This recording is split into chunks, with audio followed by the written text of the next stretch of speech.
Hey guys, Rama here. Thanks for joining me again on my channel, The Cherished You. I really appreciate everyone who's here and takes time to watch these. I am kind of forcing myself to do this video right now because it's a story I haven't shared, not intentionally.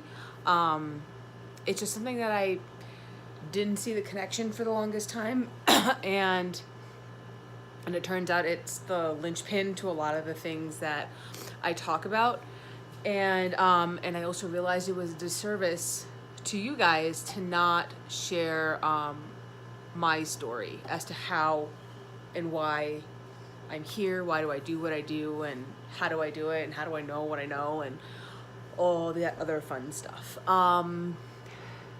But anyway, so I've titled this one "Sharing My Shame," and really, to be honest, I'm not ashamed of the story. It's just, again, I didn't think that it had any place in what I was doing now, how I was doing it, like.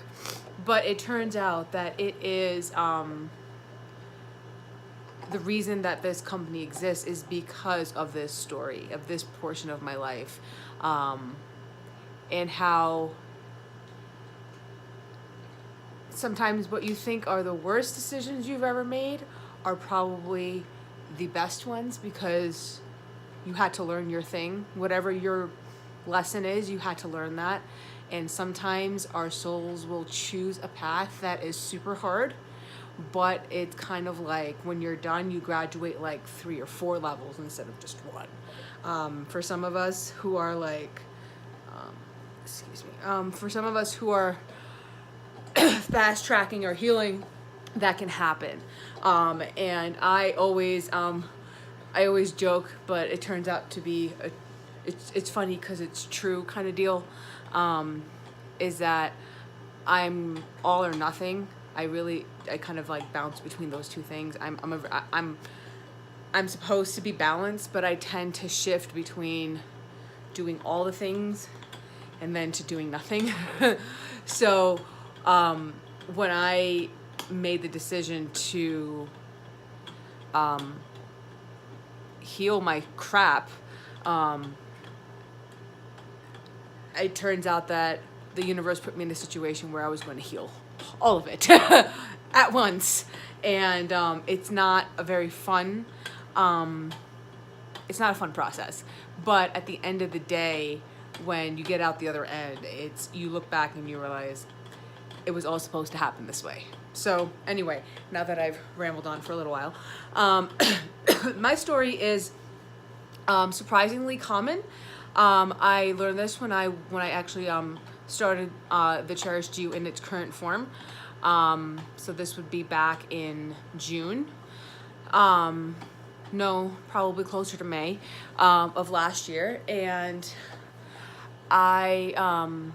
it's a really common story.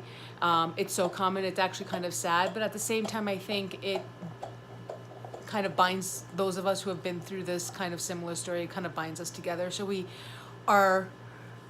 we're like the people who get what it feels like to be in these situations. But I am, my family, my parents are narcissists, and I've dealt with narcissistic abuse since I've been in this current version of myself. I was born into it with my family. I dealt with it my whole life. It's part of the reason why I've always been a loner. Never really had a lot of friends. For the longest time, I thought I was an introvert. It wasn't until my senior year in high school that I realized that I just take a long time to warm up to people, and it turns out I have this huge personality, and I didn't know that at the time. But that's the background, but that's not the real story. The real story is that last year I broke up with a boyfriend I had been with for a really long time, and it turns out that he was a narcissist too.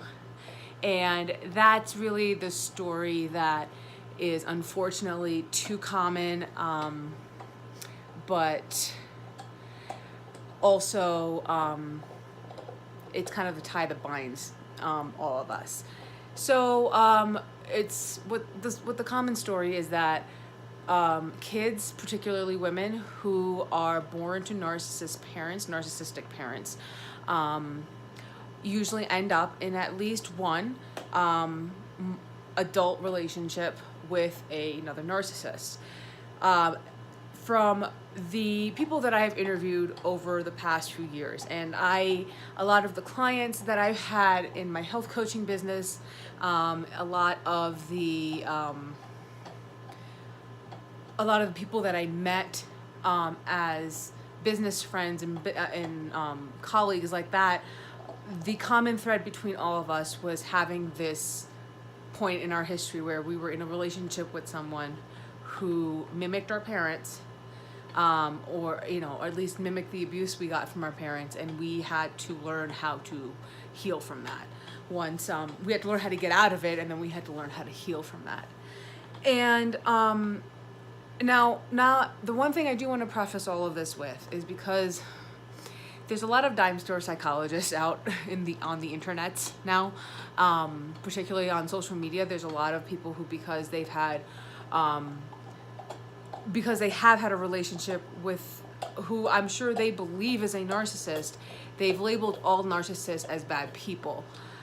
One thing I want to kind of be really clear about, and this is a product of the fact that I have studied this for a very long time. It's almost 15-ish years. I started studying this when I was in high school, and I was also training to be a psychiatrist to help with this particular brand of mental illness. But thing with narcissism is that it's narcissistic people. Not all narcissists are toxic people. Narcissism is a defense mechanism that gets created as a child in a response to abuse in and of itself, whether it's neglect or straight up physical, sexual abuse, emotional abuse, however that comes into their sphere. It is a defense mechanism that becomes outdated as they get older, but the person who has it is unable to move past it. They don't have the tools, and they're just not willing to do it. So then at some point it does become toxic for them to maintain that defense that the narcissism gives them. At some point you have to take from other people. You have to hurt other people to fill that void, because it is a void. So because they're not able to fill it themselves or have the capacity to learn how to do that, they are emotionally stunted people. But don't mistake someone with narcissistic characteristics. And narcissism is a spectrum. So it's a spectrum that goes from empathy to narcissism.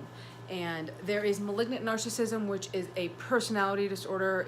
Those are the people that, for the most part, even psychiatric professionals will say are helpless because they just aren't able to get the help. They aren't able to see or care about the damage that they do. But most of ours, the most common interaction that I've come across with people are similar to my parents and similar to my ex-boyfriend, which are drug addicts, people who choose to be addicts. That is a very particular way that I'm phrasing that, because these are people who have gotten out and who choose to keep going back because they prefer that lifestyle. There's also a cultural impetus to be narcissistic. American culture in particular tends to reward narcissistic qualities, particularly in men. So a lot of dads a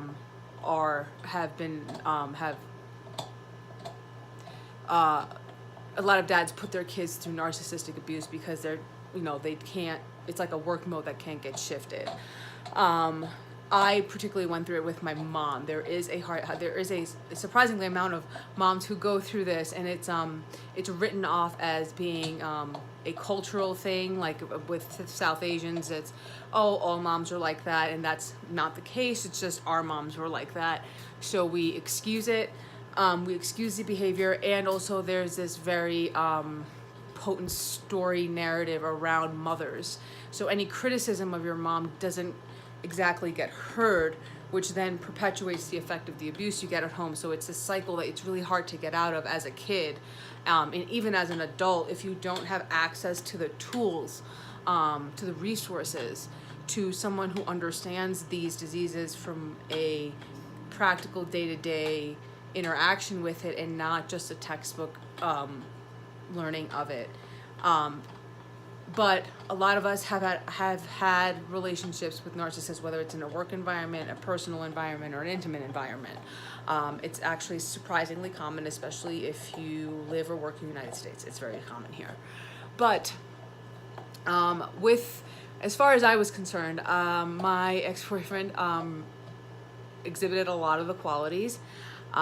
What I ended up learning as a result of being with him for longer than I should have, for one thing, yet at the same time, I think I was there exactly the right amount of time to learn everything I had to learn. So,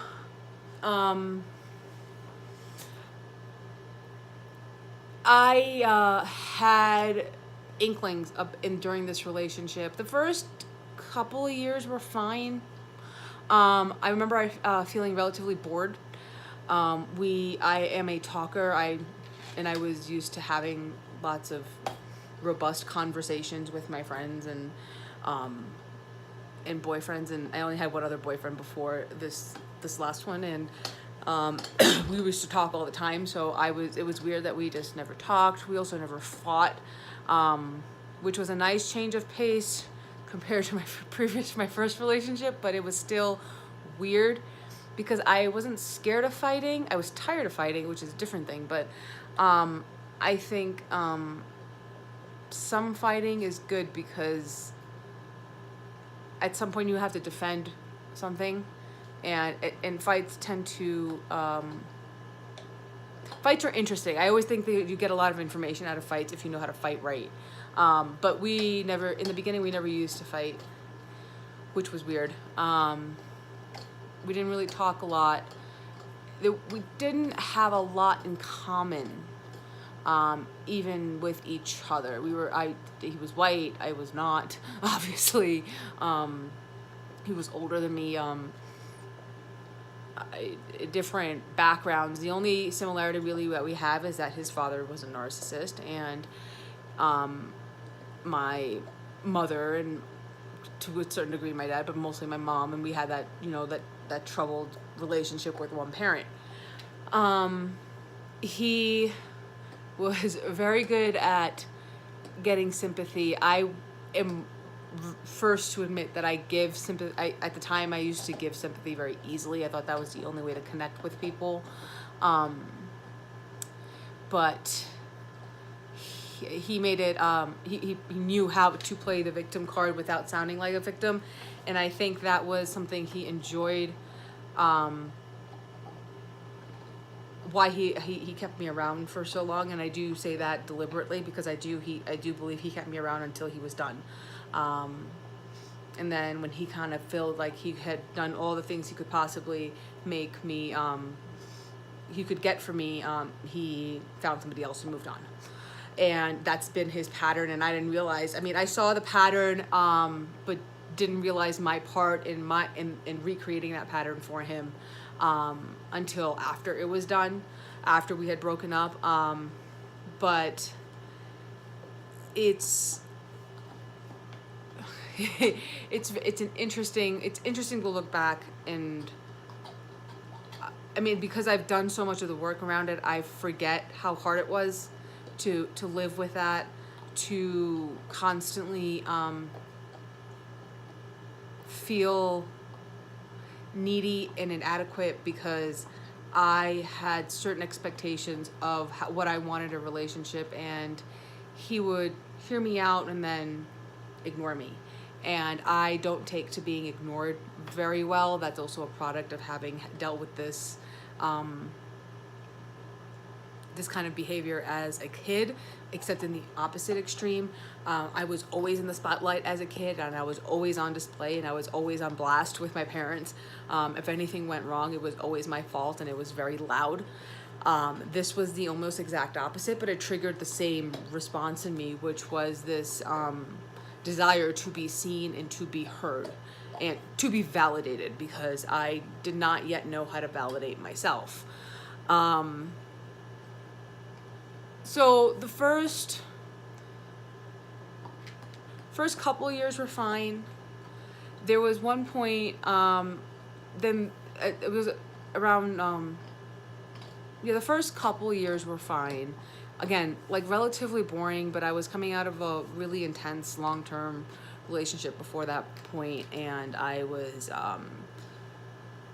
fine with the slowness, the connection, disconnection kind of deal. I was kind of like, whatever. It was in med school. I was trying to get a lot of stuff done, and I just didn't have the time or the energy anyway.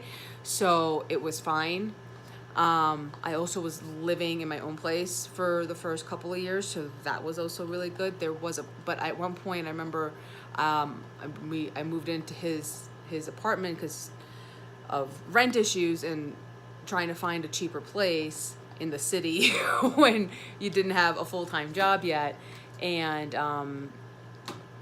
what was supposed to be like short term, I just ended up staying, and that's when it really started to unravel. He cheated shortly after I had moved in, the first time that I know about. I am pretty sure he cheated before and many times after that point, but I only know of 2 or 3 times. 2 or 3 people. I don't know about the number of times, but definitely 2 or 3 people. When I found out about the first time, I stayed because I couldn't afford to go out on my own, to have a decent enough place. It was just me. I didn't have any pets at the time. So I could have moved out. I could have figured it out, but I didn't think I knew how to do that. Again, it's a confidence thing. And it was, the change seemed, I felt like somehow there was something I had to learn just by staying, but at the same time I was like, I knew I wasn't gonna fix him. And that was the one thing that I made sure was like, I didn't hold myself really responsible for what he did, because I didn't think I didn't think I deserved it. I also didn't think that I had anything to do with it, which is true. But I did feel I had something to learn. It wasn't until last year that I figured out that what I had to learn was just standing up on my own 2 feet and standing up for myself in the face of that. But I thought there was some other lesson I had to learn. And after that point, though, it was, I can't say I loved him the way that it was before that point. Obviously, I don't think it ever looks the same. But I definitely used him after that point. I would practice really clear communication and see what would happen when he would willfully ignore very clear words, and I know I was being clear. I learned how to not fight fights that were not going to lead anywhere. I learned how to, how do I phrase this exactly? I learned to trust my intuition, because before I had found out about the first instance of cheating, I knew I kept getting intuitive hits that something was wrong, something was up, and I kept writing it off as me being paranoid. I never said it anything out loud. One day I just checked his phone, found the result, and confronted him with him shortly, like 10 minutes later. But for months leading up to that point, I had been getting intuitive hits that something was wrong and something was up, and I just kept ignoring it until one day I couldn't ignore it anymore. So I learned to trust my intuition, despite the fact that he would always confront me and tell me that I was nuts. I also used him as a template for my ideal relationship. So really, first things first, I'm the first one to admit that I should not have started dating him when I was so close to the breakup of my first relationship. My first relationship was a defining relationship in my life. Me and him are still friends, and there's a reason for that. But I should have given myself time to put myself together, and I didn't, and that was my mistake. But once I was in it, it was also because I was still so I still beat myself up with the way that I treated my first boyfriend, that I was trying to make up for all of those sins with the wrong person. I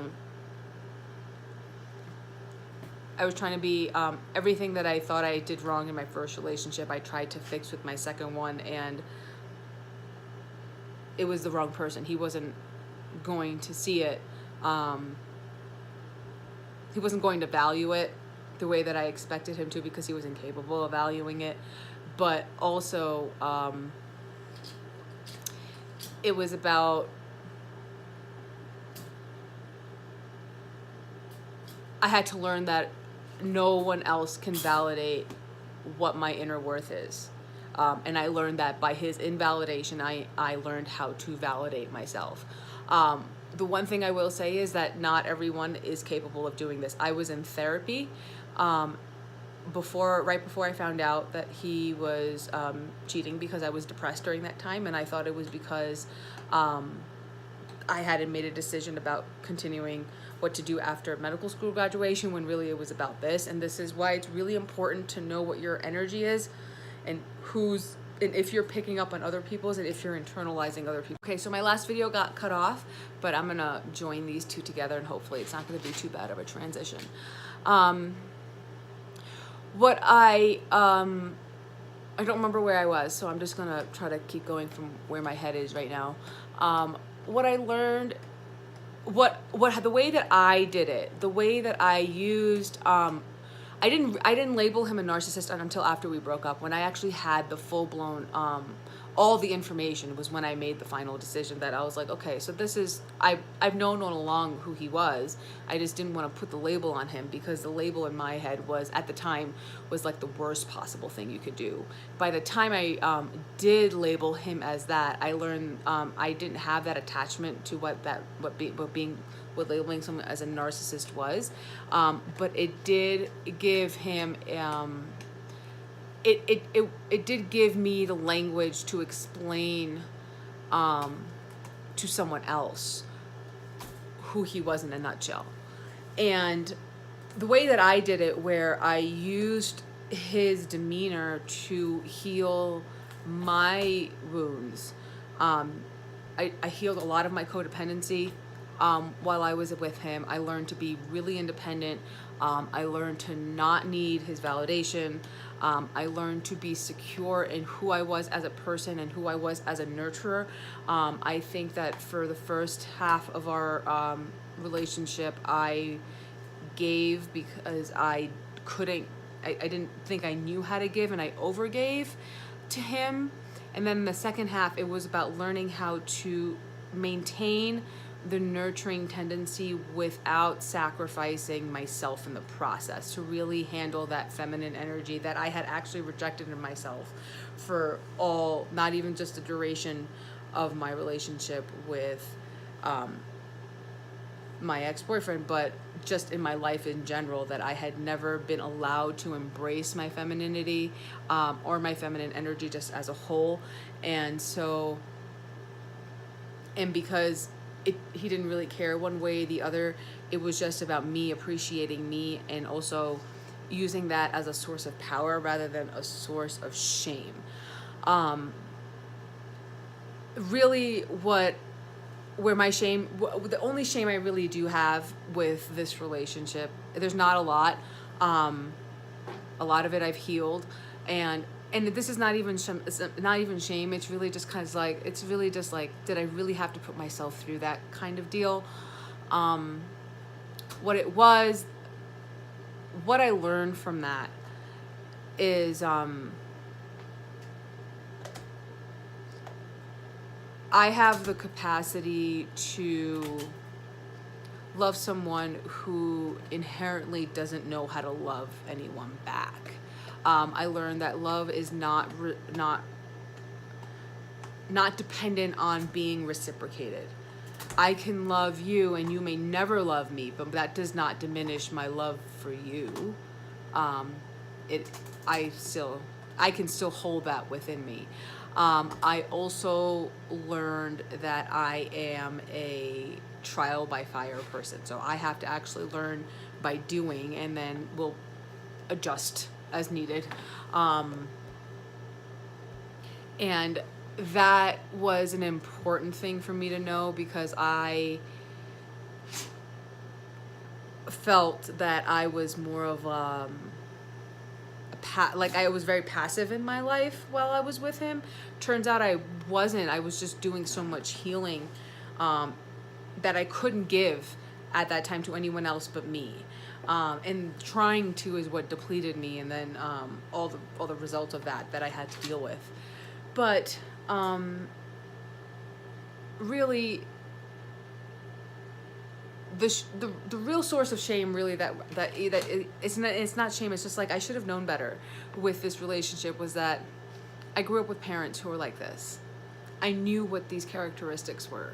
And my parents are not bad people. And this is why I made this point earlier in the video, that narcissism does not mean that the person is bad or damaged. Oh, they're damaged, but it's not that they're not fixable. It's just, it's really hard for anyone else to help to fix them. They have to come at it internally on their own. But they're narcissistic because they've been abused. It's a response to abuse. And it doesn't make them bad people. It makes them draining people. But narcissism does not always equal a toxic person. And I make that point because when you are secure within of yourself, and if you're like me and you have parents who exhibit these qualities, you have to learn how to communicate with them in a way that you don't take on their shit, but you can still stand true for what you are, even if it's stuff that you can't talk about. I don't tell everything to my parents. Most conversations with my parents, it's just them talking, and I'm on the other hand just nodding my head or going, it just is. That's just the way it is. I don't pretend for it to be anything other than what it is, and that's been a big part of the healing, which is just giving up any expectation of what that relationship is supposed to look like. And also understanding that if you're an empath and you're a child of a narcissist, that is the universe's way of creating balance. You are here to help heal you that was damaged by them. You cannot heal them, but you can show them what a healed person looks like. And because it's their kid, if they're not too far gone, and that's a different story for another day, which I will have to do a video on, but if they're not too far gone, they at least might be able to see that, and at the very least recognize it as someone who has healed, as health. But at worst, they might ridicule you and make you feel even crappier, and then you may have to stop communicating with them. But modeling health in that way, emotional health in that way, can at least open their eyes, especially when it comes from their child. Because their kids are just extensions of themselves. When they see you stand up for you and stand in your glory in front of them, it can really make a huge difference. Will it help with the relationship that you probably went through and dealt with the same things? No. It's a different dynamic there, and I firmly believe that in those kind of situations, those relationships exist for us for us as feminines to learn how to come back into our own in the face of that kind of abuse. It's super hard to put yourself back together when you've been beaten down over and over and over again, especially when the core of you, of who you are, you lose that. But I know that I did so much healing until I until we finally broke up last year, was the reason that the breakup happened literally overnight.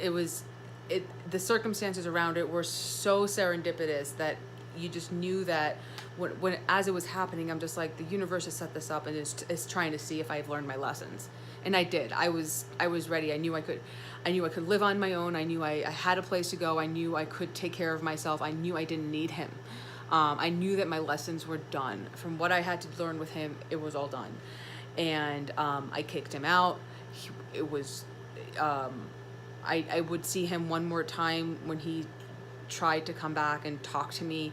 I know that I stood up to the woman he was cheating on me with again this time. I remember that she also butted my nose, but there were drugs again, and there were fights again, and I was just done, you know. And I have been a certified loner for the last year. I've been it's been 11, almost, it's going to be 11 months. It'll be 12 months this month. At the end of this month, it'll be a full year. And I've spent time mostly alone, and I've loved it. Getting back in touch with myself, getting really clear on who I am, and being really proud of the work that I've done and the woman I've become as a result of everything I had put myself through, is really important to me. And I also value my energy more than anything now. I don't even